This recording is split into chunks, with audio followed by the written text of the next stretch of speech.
But also, we have food today. We can't have a day without food. Are you hungry right now? Well, let's taco about it. You get it? I didn't write that joke. But Belinda is headed over to the kitchen, and she's got tacos today. Belinda.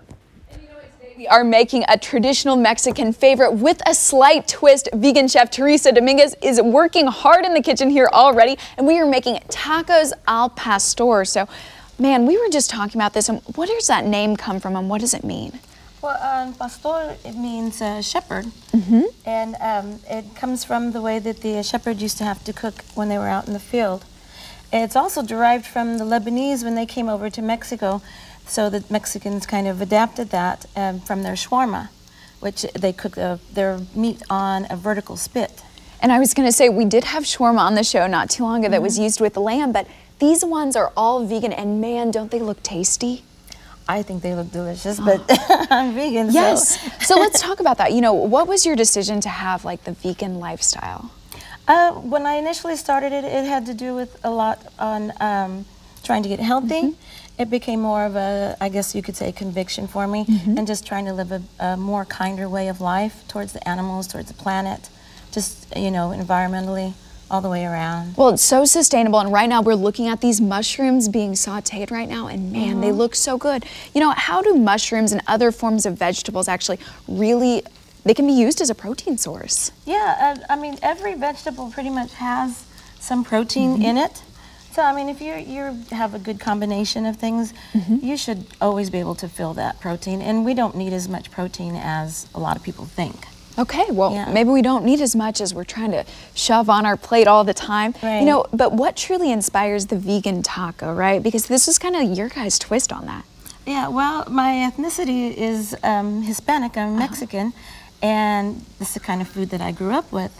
And I don't think that just because you go vegan that you should have to give up the things that you're used to, the flavors that you love.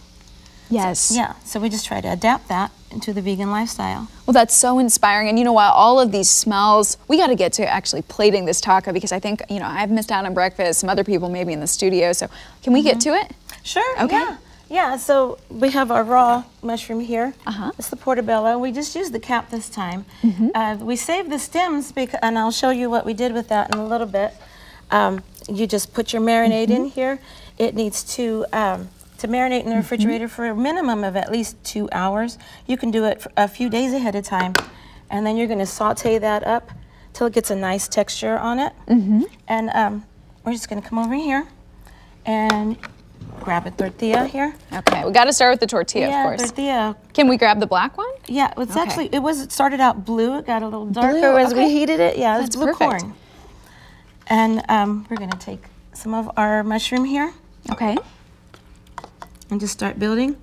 And we have some toppings over here. So we can go crazy with this. This looks like cilantro right here. You put on whatever you would put on your street taco. Okay, and what is this we're looking at right now? Is this taco sauce? That's salsa. Salsa, okay. So we're gonna throw that on, of course, because we can go really hard in the salsa. Yeah. Okay, and then we need mushrooms, right? Or onion. Onion, yes. Onion, yeah. Thank you for correcting my vegetable language, yeah. Okay, so we'll go onion, and then what's this last one over here? That is queso fresco. And that's vegan also. Okay, so is this a cheese substitute? Okay. If you've ever had queso fresco, then you'll know what this is. Okay, and then let's add some cilantro. Cilantro. Which is like making everything better. Right, yes, I love cilantro. Okay. You have to have some of the pineapple. The pineapple makes it pop, and that's pretty traditional. Okay, so this is very traditional. You know, we're gonna throw it on and, you know, start breakfast. You don't mind if I try it? No, try it. Well, thank you so much, Teresa. This looks amazing. I'm gonna go ahead and, you know, toss it over to you, Bill, but take a bite. Take a bite. This is so good. The flavors are there. All right, there you go.